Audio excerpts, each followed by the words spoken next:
Transmission lines, load matching, series on transmission line theory, lecture number 3.10. Presence of reflected wave is harmful to the healthy functioning and optimum performance of a transmission line system. When the line is terminated over an arbitrary impedance, reflection is bound to happen. Reflected wave interferes with the incident wave, leading to formation of standing wave pattern over the line. But the presence of standing wave pattern, it limits the working or functioning of the line in more than one wave. Therefore, reflected wave is to be eliminated from the line. It is found when terminating impedance is equal to characteristic impedance of the line, reflected wave is not generated. This observation leads to a condition known as load matching condition. This condition helps to develop certain techniques called load matching techniques by which reflected wave is eliminated from the line, at least from a major portion of the line. In the present session, the focus is on load matching condition and load matching techniques that are used to eliminate reflected wave from the line. A transmission line is said to be matched to load when load accepts all the power that has been delivered to it by the line without any reflections. Complete acceptance, complete absorption by the load is matched condition. Under matched conditions, thus the line carries only a forward traveling wave without any reflected wave.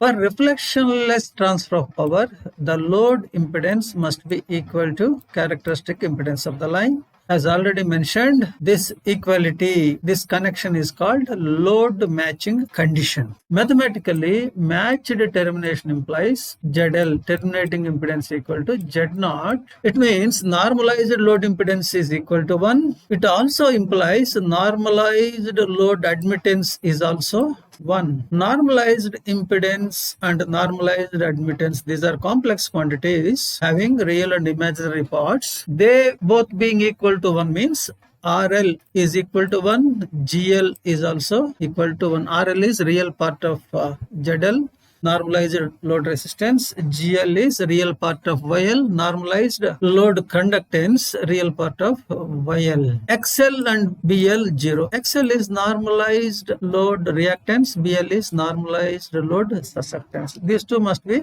0. When line is designed for transfer of power, matched termination brings several advantages. What are they? Maximum power transfer, maximum efficiency, lower peak voltages, lower flashover likelihood, modulation, distortion, elimination, etc., etc.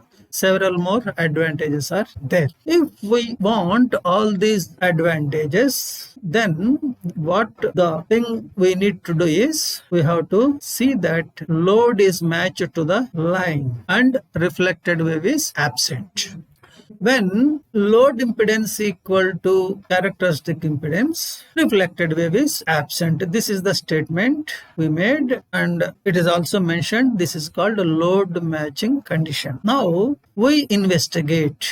We try to find out why reflected wave is absent when line is terminated over its characteristic impedance. For that, starting point is infinite line. Infinite line is a line whose length is infinity. L, length of the line tending to infinity, is infinite line. Now, when you connect a source at one end, this source, it transfers, it puts the signal over the line, and this signal starts traveling towards the load.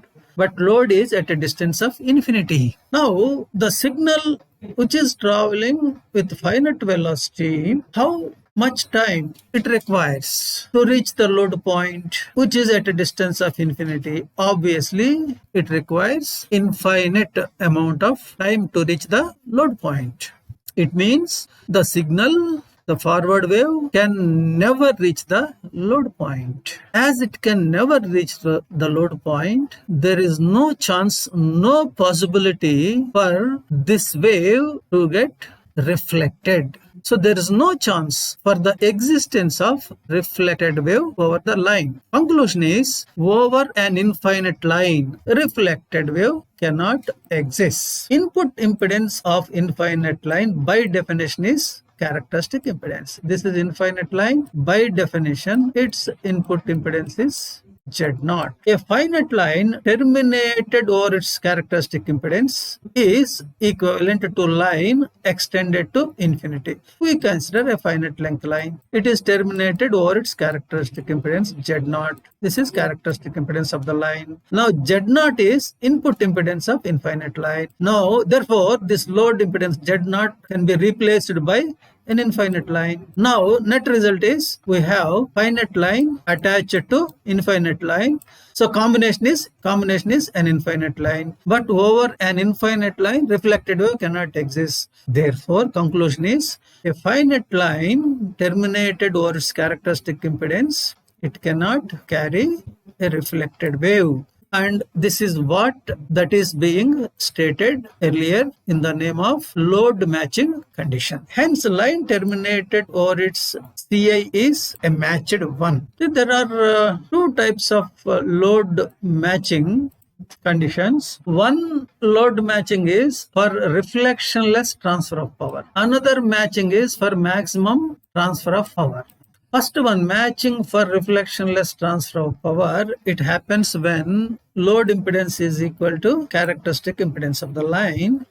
Matching for maximum transfer of power happens when characteristic impedance is equal to complex conjugate of the load internal impedance. But this is for maximum power transfer. This is for reflectionless transfer of power. So that's what is being mentioned here. In addition to matching for reflectionless transfer of power, there exists another type of matching called maximum power transfer. And this maximum power transfer matching, it is studied in circuit theory by the students in the name of maximum power transfer theorem. The second type happens when load impedance is equal to ZL equal to ZG conjugate, where ZG is internal impedance of the source. Transmission line theory is mostly concerned with first type of matching, that is reflection free power transfer. For reflection-less transfer of power into load from line, load impedance must be equal to CI of the line. When lossless line is terminated over a short, open or pure reactance load, power into the line system from the generator as well as into the load from line is nil. Why? Reason is this. This is lossless line. So no power is consumed because it is lossless line. And the termination is one of the three, either short, it may be short circuit, it may be open circuit, it may be pure reactance. Note that in all these three situations, load cannot absorb or load cannot dissipate any power. For example, you take short. What is the power that is dissipated by a short circuit? It is zero. Open circuit, power dissipated is zero. Pure reactance, here also power dissipated is zero. In all these three cases, power dissipated in the load is zero. So, and line is lossless, power consumed by the line is also zero. When we notice these two aspects, then we can easily understand power into the line system from generator as well as into load from line is nil. The entire output of source can be placed over the line only when its internal impedance is equal to characteristic impedance. The reflected wave from the load gets nullified by the source only when its internal impedance is equal to characteristic impedance. So what here the point that is being told is, see, suppose this is forward wave. This forward wave gets nullified or it gets absorbed by the load when Z0 equal to ZL. Okay. If Z0 is different from ZL or ZL is different from Z0, then reflection happens. This reflected wave gets nullified at the source end. The reflected wave from the load gets nullified by the source only when its internal impedance is equal to characteristic impedance of the line. If this condition is not met, again reflection happens. This reflected wave travels, reaches the load, then again reflection. So multiple reflections happen. The power delivered to load is equal to power placed over the line by the source. This is when the line is lossless. And in case of lossy line, power to load is less than the power placed over the line by the source. The point is this is the line. In general, the functioning is like this. Source is connected. Source places certain amount of power over the line. Some of this power gets used by the line for its functioning remaining is transferred to the load. If the line is lossless, no power is absorbed by the line. Entire power that is placed by the source over the line is transferred to the load. Depending upon the range of frequencies over which matching is effective, matching can be divided into two types. See, ZL equal to Z0 is the matching condition. ZL is frequency dependent.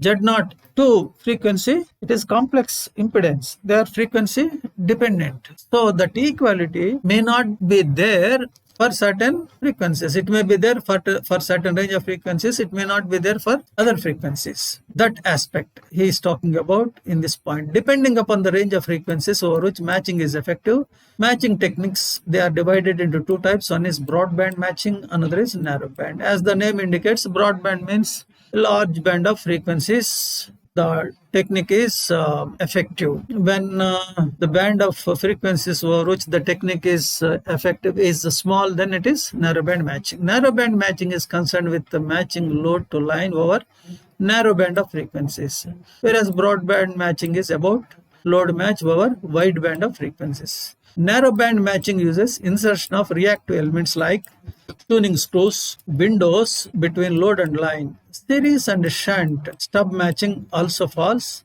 in the category of narrow band matching. Broadband matching at microwave frequencies is achieved by using multi-section quarter wave transformer. The load matching method can be used as a series method or series technique and a shunt technique. In the first method, reactance is connected in series, and in the second, it is connected in parallel to the load.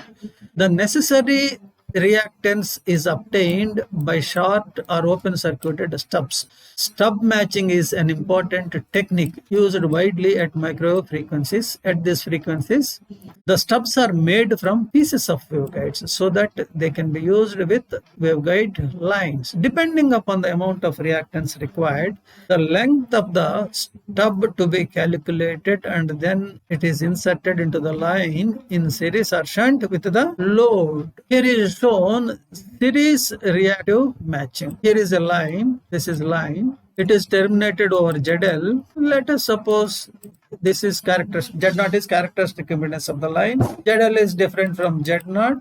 Hence, reflected wave exists over the line and it is to be eliminated. Normally, in series reactive matching, what they do is certain amount of reactance is inserted in series. Let us say at a point which is at a distance of L from the load. After insertion, the line on the source side, this line sees an impedance ZL equal to Z0. Therefore, this part of the line, which is left side of the insertion point, source side of the insertion point, that line is matched. It goes into matched condition, so no reflected wave over that part of the line. So here the certain reactance is placed in series in the line. That's why it is called series reactive matching. In this method, sufficient series reactance is added in series with the load to cancel the imaginary portion of the line impedance at the point of insertion. To find the amount of reactance to add and its location over the load, Smith chart is used. It is preferred to use a high impedance shorted line for inductive reactance and low impedance open circuited line for capacitive reactance. This leads to smaller length stubs which vary little in reactance with frequency. Now, what are stubs? Stubs are pieces of lossless lines. They may be open circuited or they may be short circuited. Open circuited stubs are not used mainly because they tend to radiate. In other words, simulating or creating a true open circuit is not possible at high frequencies. Therefore, open circuited stubs are not used. Only short circuited stubs find wide usage. Here is shown shunt reactive matching. Characteristic impedance of the line is Z0. ZL is terminating impedance. ZL is different from Z0. Therefore, reflected wave comes into being over the line. Now, to eliminate reflected wave, certain JB means suscitance. Certain suscitance is connected across the line at a distance L from the load. After connection, the line which is source side from the insertion point. This is insertion point. The line which is source side. This line, it sees an impedance, terminating impedance equal to